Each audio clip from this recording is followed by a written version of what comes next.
Success of an entrepreneur. We've raised the bar. Learn firsthand from successful business owners and create your own path to success. I'm going to show you how great I am. It's time to hit the road to growth with team lead of the Enriquez Group, Realtor Vinny. Hi, Realtor Growth listeners. Today I have Steve Ramona.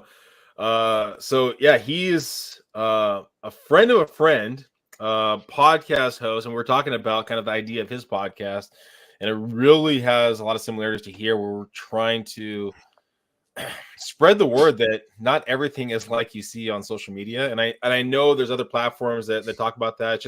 It's kind of a relief when you talk to other people that are willing to talk about their true struggles and who they really are, instead of just who they sometimes have to portray themselves to be. Thank you, Steve, for being here today. Thank you. I'm so excited to be here. You're I know it's not the only platform you do, but doing business with the Servant's Heart. Is that the correct way of saying the podcast? The Servant's Heart, correct. Okay. And also it's gonna be on to Roku. If you're not watching us live on YouTube, you won't see the clicker that he has behind him. That it's gonna be on Roku, Apple TV, Android TV. What is that? Is that a newer platform, or has that been around? It is. So Samsung and LG, it'll be on in January as well. Is becoming newer. A lot of companies are jumping into the TV space. Wow. How many? This is really random, but how many channels do you think are out there now, like on all these different platforms with Roku, Android TV? I don't know. The channel, the group I'm with, our shows, we have 20. So we do 20 shows a week. Wow. Gotcha. Well, walk us through, how would you best describe basically your show? Somebody that's got that servant's heart, that's not trying to pitch or sell. They're out there to build relationships, truly connect with people, and then take it from there. I always use the law of increase from Think and Grow Rich. Bring value. So with building a relationship, me and you became friends. I'm on this show because when we met, you brought value, I brought value, and we decided to move on. Now, you could bring value and it doesn't move on to another connection. That's okay as well. Yeah. But your universe changes. When you bring value to somebody, it comes back to you. I mean, it really is one of those things. And even it's like I think a podcast host, you start realizing, right, in our conversations, right? We want to make sure we don't sound stupid, right? I think that's for majority of us. We want to make sure that we don't sound stupid, right? So the easiest way of doing that is having something to say after the person says something. So you hear they're going to say something, you know what you're going to say next. Let them finish the rest of what they're going to have to say. You're probably not even listening to the rest of what you have to say, and then you want to just basically say something back. But if you come back and say, "Let me actually listen and see how I can bring value," like you're talking about, it changes. Changes the game. Yeah, and you're promoting people, Vinny. That's the thing, is everybody wants to talk about themselves, even introverts. Yeah. Everybody wants to talk about, especially something they're passionate about, they have a why about, their desire. And what we do on our podcast is do that. But what I like to say is I'm motivating the audience and the guest. I'm inspiring the guest and the audience. And we're also educating. I've learned from my guests, like probably you have. They've learned some things from me. Of course, our listeners have learned. That's why we're, growing as we are. It's a powerful, powerful market. So let's rewind to a young Steve. Did you have this kind of mindset growing up, or was this something that kind of grew over time? In an early age, I started working at a health club. My family started. And I learned quickly, as people come in, I'm checking them in, and you see them 3-4 times a week because they come in and do their workouts. You start building relationships. And what's crazy is, I'm 18 and these are 30, 40, 50-year-olds, some of them very successful, and they start giving me tips. Hey, here's how to save money. Here's how to change your washer. Hey, let me give you a tip here. Let me give you a free, I'll come fix your thing for free. People started bringing me value, and I realized, wow, this is pretty cool. I'm pretty awesome. And then I bring them value by reminding them, have a great workout. Hey, how was your vacation, Vinny? As they walk, oh, it was great. Thanks for remembering. And, we worked from 78, 79 to 2000. So almost over 20 years. I probably had 20,000 connections. And I'd say over 1,000 were close connections I'd run into in a restaurant. Hey, there's Steve from Royal Courts. Hey, there's Steve from Royal Courts. Hey, Steve, how's it going? That's a true relationship in a business, because we had a business. So I saw the power of that pretty quickly. So your parents were entrepreneurs? Was it a franchise? I mean, what was? So the gym was my dad and my uncle, my dad Ralph, my uncle Joe, and my cousin Jeff decided to build a health club and start that business. I came in as a 18-year-old out of high school trying to make some money, and hey, why don't you work the front desk? And that led to 20 years, operations manager, running a couple clubs, doing the operation sides. It was an incredible, I'm going to say this, and it's probably not going to sound great, better than my college experience. I went to JC to play football. When that was done, I went right into the health club and did that full time. So I learned a lot, and I learned a lot from our members of people that have done it already. They've created the wheel. What are some things that pop in your head when you say, I learned this? I mean, yeah, it's a great question. A great story. I met this guy, Tony, a financial advisor. He talked like that. Hey, kid. He'd call me kid. He'd come in, we'd talk, and he was dealing with hundreds of millions of dollars. This guy he'd driving a beautiful, I think it was a Bentley or I forget, but a beautiful car. And we built this relationship that would become buddies, Never went out and had a drink or anything, or hung out at dinner, but during the call, him coming in and working out. And one day he came in, he said, hey kid. I said, what's up, Tony? He goes, have you read The Wealthy Barber? I said, no, I haven't. He gave me the book. He said, read that. So I did, and he came in the next week. He said, did you read the book, kid? Yeah, I did. Basically, you're telling me, or the book's telling me to save 10% every month. Put it away. Don't touch it. Pointing right at me. He said, that's it, kid. Well, I did it. 12 years go by, 30 years old. Somehow I was thinking about Tony. I looked at the account once in a while, and it was growing, but I followed his lead. I didn't touch it.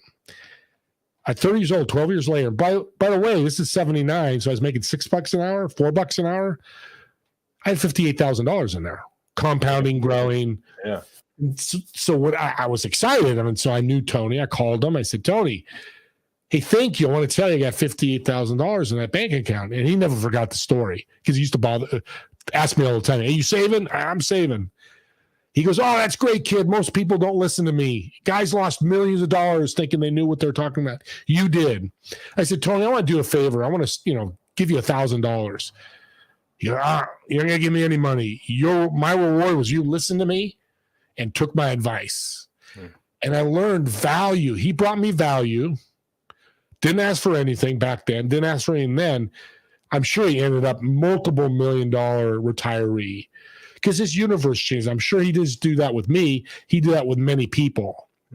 So that serving business does reward you. So what was, and I know we're going to get into it with you starting your podcast and all the other ventures. And one of the questions usually with a family-run business, and sometimes I'll have it for the actual parents that are passing it on to their kids. Other times it's husband and wife that are kind of dealing together. But the dynamic of a partnership and incorporating family into it is something that always intrigues me. I mean, how was that, and how did you kind of grow to adapt with each other? That's a great question because they can be very tumultuous. They could be devastating, or they can be incredible, like any partnership. But there's a lot more complexity involved. You're absolutely right. But I grew up idolizing and watching my cousin. He was a star football player, which I was at some extent, not to his extent. So I grew up going to his games, just loved my cousin. I love what he was doing. Love what I was learning. So I kept learning with him. I had the great mindset. No, yeah, we had fights and there were issues and things happened with family. But what I wanted to do is learn from him because he was a hell of a businessman. I mean, we built one of the biggest clubs in our area because of him and my cousin, and my dad, and my uncle. So it became a mentor relationship more than cousin relationship. So he was the one that's kind of running it. Your dad was kind of, and your uncle were kind of out of it. My dad was silent. My uncle was the president. I don't know what the titles were, but my uncle and my cousin were running it. And then Jeff, as my uncle got older, Jeff started taking over the head of the operations of everything. So I work really closely with Jeff. He was the day-to-day like I was. So it was more so that I guess you had aspiration to kind of follow in his footsteps that allowed you to kind of take his lead then, it sounds like. Absolutely. My dad was extremely successful contractor. My uncle was extremely successful. He actually played for the New York Giants 1 or 2 years and then left, came back to the area, and he started a number of businesses. So I was around all these, the key to me, entrepreneur mentors. Found, people that started businesses. Yeah. So I kind of grew up with that with a very young age, and I'm very, very happy that I did. So would you say you're a humble person then growing up? I mean, because I don't know. I've talked to a decent amount of people that have done well for themselves, yet sometimes their family or significant others don't see what they've actually accomplished. And so those other individuals maybe go, you know what? They did their thing, but I have this idea that's going to make it even better. I mean, it sounds like you're very humble about it. You kind of like follow their way, follow their path. I mean, so there's never a time where you're just like, I can do better than what they're doing. No, I mean, there was times I probably didn't like a decision or thought we should go a different direction. He was very hard on me, but back then in the 70s, 80s, that's what we did. I worked a lot. I worked Christmas. I worked Thanksgiving because we remodel the place. Yeah. When it's the slowest, people don't work out usually those times. So we would close the gym down for 3 or 4 days and build them. But what was interesting to me was how much I learned and the growth I had in 20 years. I know I wouldn't be here today if it wasn't for Jeff, my dad, and my uncle. Now, okay, walk us through. So what happens next? You've built this brand. You've been there for 20 years. I mean, you're talking about late 30s now. What happens next after that?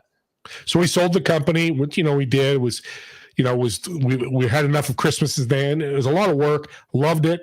Like I said, I met thousands of great people. So I went into a depression. 20 years of my life, so 18 to 38, that's all I knew. I had no resume built. I didn't have a Harvard scholarship or a Stanford scholarship. So I kind of stuck in a black hole for a while. I'd sit and watch Oprah during the day and didn't do anything. But Vinny, here's the great example of serving and building a network. I got a call one day. Hey, when the members called, ex-members were closed, and said, I've got an opportunity for you. So I met him at a local restaurant, and we sat in the bar, and he said, I want you to help me run my restaurant. I'm launching a restaurant. I'm like, well, I know nothing about it. He goes, I'll teach you all that. Oh, yeah, let's do it. Got me out of the couch. I went back to school in my 40s to become a teacher. So this is a great side job that turned out to be a full-time job. But again, my network saved me. Treating people right, people liking me, being humble. It's the only reason he reached out to me, because he knew I'd be a good fit. And we killed it for 2 years. And then things happened. We had to close. But again, taking my mindset from the health club of that serving, connecting, building a network to the restaurant, because it was very unique, Vinny. I would sit. So I learned to cook, which people are amazed that know me. Said I never cooked when he was a kid. I didn't. But I'll cook some great meals. But I was able to cook, and there was a counter in front of me, and the tables were right behind the counter. So I could talk to everybody in the restaurant. It was really small, about 8 tables, probably 8 or 10 chairs at the bar. But every time people would come and I'd start cooking, hey, Mike, hey, Sean, hey, Tony, and my friends, hey, how's it going? So we build, again, just like the health club, start building these relationships. And people kept coming in on a regular basis. Well, with a restaurant, you get regulars, money comes in pretty well, because they tell people, hey, you got to go see Steve. And we started doing so well on Fridays and Saturdays. During the week it was a little slow, but we were packed, waiting list. And again, it was building a network, using my old network, because old members would come in and eat. My friends would come in and eat. But then I started building another network of people in that area who today are still friends of mine. So the same template, go in, bring value, have fun. We do jokes. We talk, all the stuff like you're at a bar, but people left happy. Kids come in and make sure they're treated great. I'm nothing special, but what's special about me is I took action doing that, thinking in my mind, when I meet somebody, how can I bring them value? Now, you're talking about kind of building these friendships, networking. Was it more like, how are you staying in contact with people? Because I know for myself, I mean, I have a CRM that basically I put every single person I have in there, and I put notes about them because that's just how my memory works. I need to have those notes when I talk to those people. For yourself, was it strictly just memory based? Hey, I know so-and-so. I remember so-and-so about this and that, or was just you came across, you're good with faces, or what did that look like? I've got this superpower, and that sounds braggadocious or bragging, but it's not. I love having this superpower because when I meet somebody like you, right away I gave you a referral earlier. It wasn't something that was a fit, but you said something, hey, about that. Hey, let me connect you here. CRMs you have to have, and I have them, and it helps me go back through the follow-up. Yeah. Hey, I'm starting a new event. I got a new event coming up, or hey, I've got this home for sale if you're a realtor, or hey, don't forget whatever that is. But just keep it in mind when somebody says something, what can you give them? Now, a great example is 2 Saturdays ago, I met a guy in Colombia on Zoom. First 5 minutes in, he's talking about his podcast on YouTube. And I said, hey, let me show you on YouTube how you can categorize your podcasts. So I showed him. He goes, oh, my God, that's awesome, Steve. Well, the rest of the call went off like this. We met again this Saturday. He wants to do business with me. Yeah. Just a little tip, a little resource. Do it with energy, as much energy as you can. But people want that. When I get it, I feel the same way. You give me a tip that's going to help my business, I'm going to remember you. Yeah, be a lot more inclined. I mean, I don't know how many times I get different people like lenders reaching out, just, oh, give me this, give me that. And you're like, well, what value are you providing back to me? What can you do for me? And like, even sometimes I'll have people that go, oh, give me your business. And I go, well, I need this X, Y, and Z to help out. Can you help me out with this? Crickets. But they were really adamant about getting my business, but to kind of follow up and things like that, it just. But anyways. But let's take that. It's a great story, Vinny. That's perfect. In your mindset, no more. Yeah, I mean, they're out of my inner circle.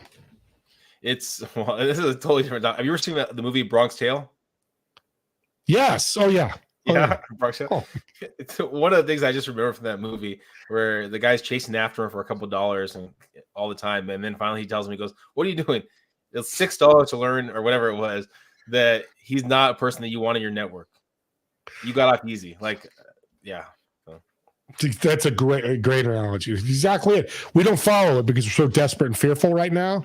Yeah, you're in the real estate base. I mean, talk about fear in business, but still treat value. Bring value. It will come. Maybe it's tomorrow. Maybe it's a month. Maybe it's a year. It will come. Yeah. So, okay, in the restaurant, then what happens next? So you're in the restaurant, helping build that up, and then what happens next after that? So then I ran into a guy, and we launched a business, a partnership. So this is not a family partnership. And talked to my dad, again, my mentor, and my cousin, and go for it. If you think, here's some things to look out for. So we got in, and unfortunately, within 6 months, the guy wanted to get out. And so we met at my dad's dinner table, and worked out a deal, got him out. So I have launched my first brick and mortar business, recycling. So we took computers, electronics, and recycled them with the government, state of California. Again, Vinny, let's bring it back. My network from the club, my network from the restaurant. Boom, I reached out to all of them. Hey, guys, if you have any computers, electronics, here's what I'm doing now. First year, we're blowing it up. We were rocking, hundreds of thousands in the bank. I'm like, this business stuff is easy. Well, it isn't, because you deal with employees and you're going to have your ups and downs. But if I didn't have those two networks together to help me, it'd have been a struggle. Marketing would have cost me a lot of money. I wouldn't have that much money because you got to market somehow. Yeah. But that's all free marketing. You've left a great impression on people. When you go, hey, I need a favor, Vinny. If you need anybody that needs electronics to be picked up, we can do that for you. Yeah, and then emails. Hey, can you pick up? Let's schedule here. Let's do that. And I would do events at schools. And people go, hey, go to this school, go to that school.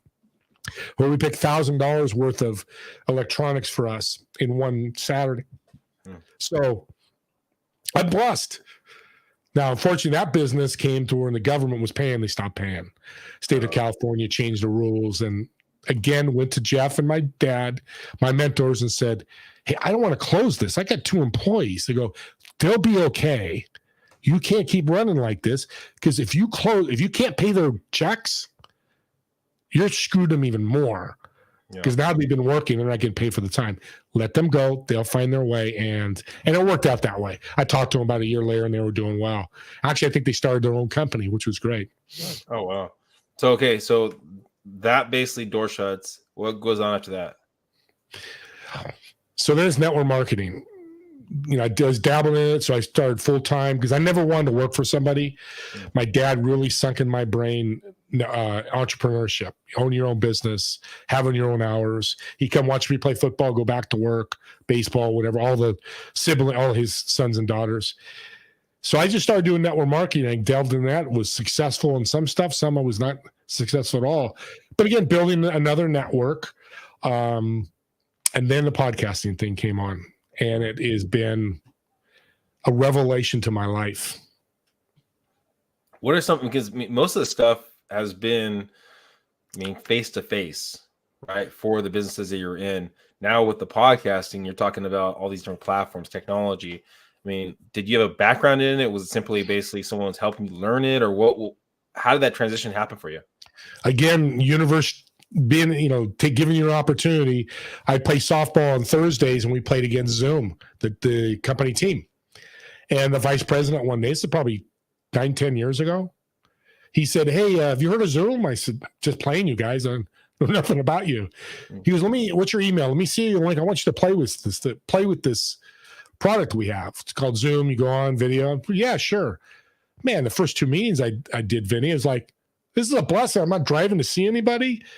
Man, I could do this. And then I started growing and learning, and I started using Zoom way before COVID hit because of that opportunity. Somebody reaching out to me, again, treated them well, was good to them, whatever, and they gave me value again.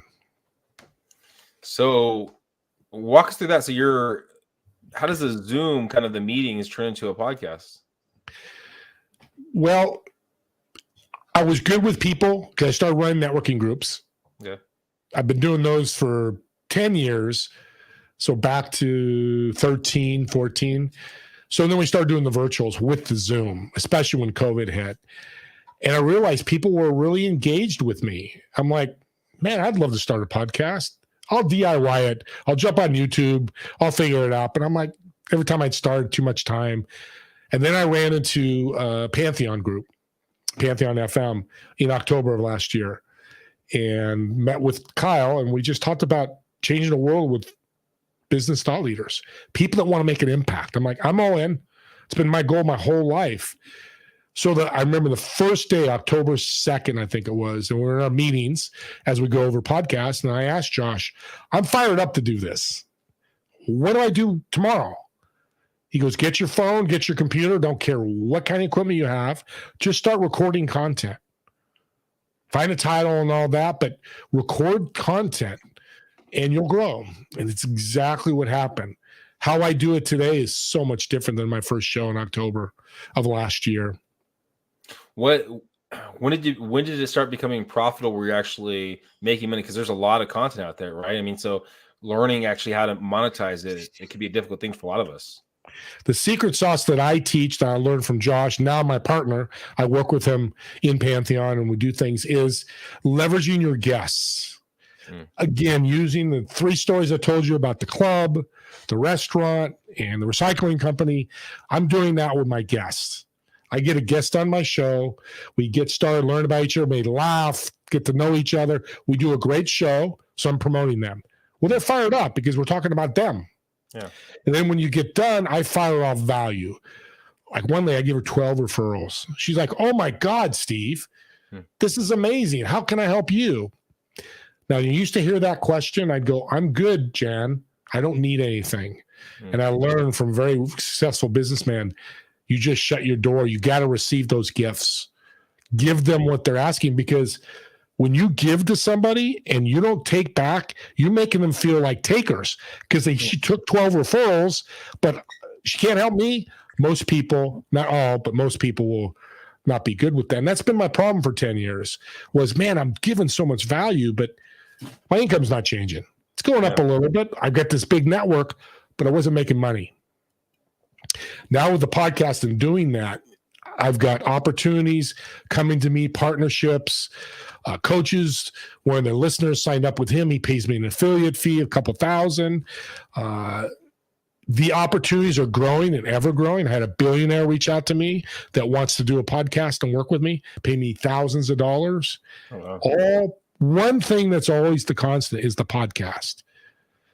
Because you do this, like I said, the show, people want to bring you in. I get 3 to 10 referrals daily because of my podcast.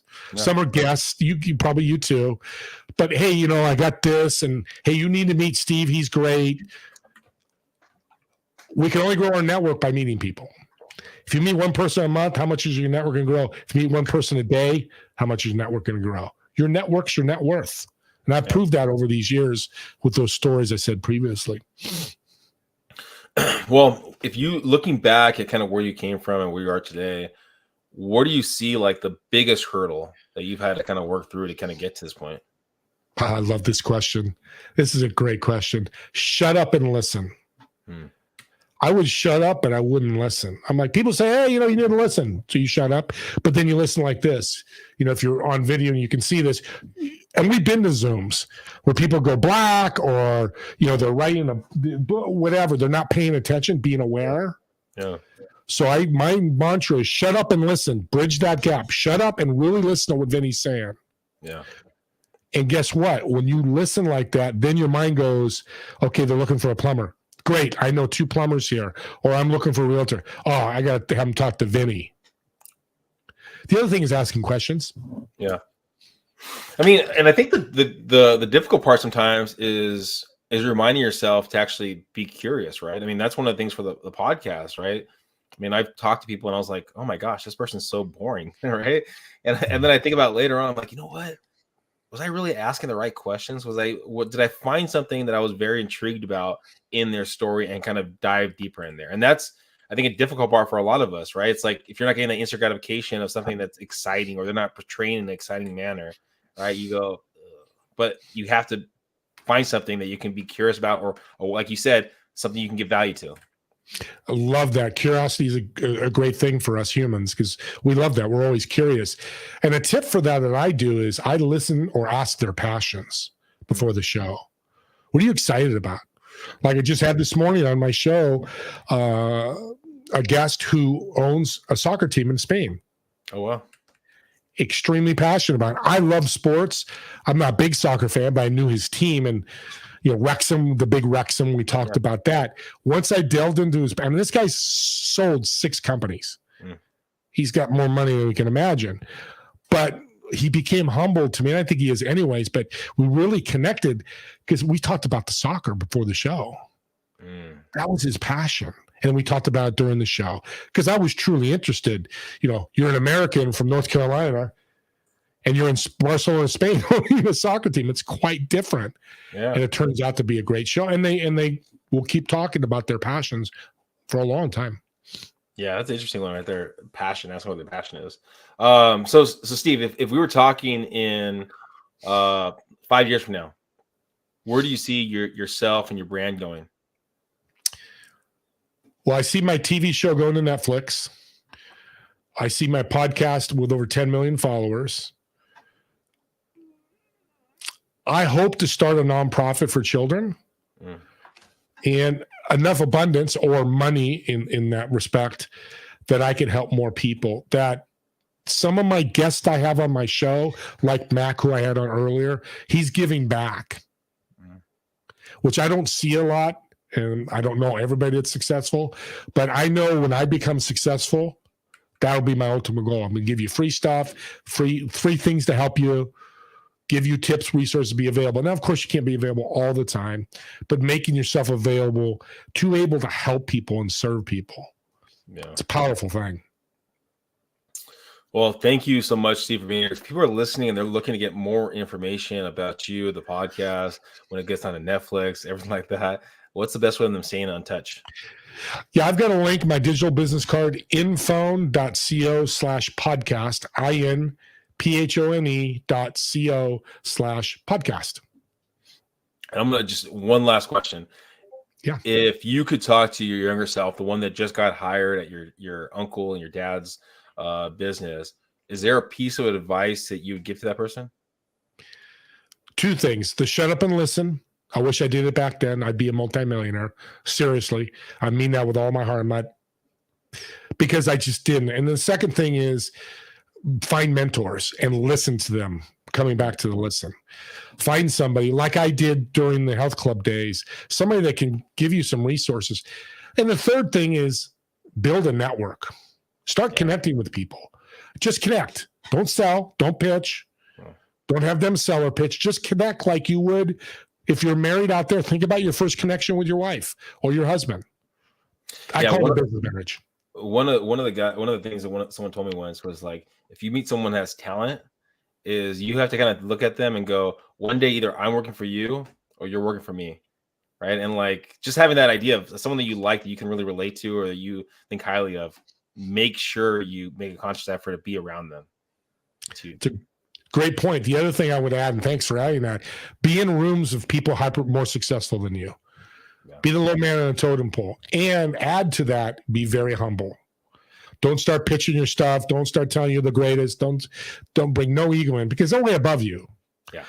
The wealthy people I've worked with and working with now, they need me. They want to work with me, which is really not what society thinks. They need help just as much as anybody else. It's just different kind of help. Yeah. Well, thank you. Thank you so much, Steve, for being here today. Hopefully everyone got some great nuggets right there. I mean, if you build a network like Steve's talked about, and you can remember your network and grow it, you're going to be, quality in any kind of business you get into. So thank you again, Steve, for being here. Go in the show notes and go find Steve. Bye, everyone.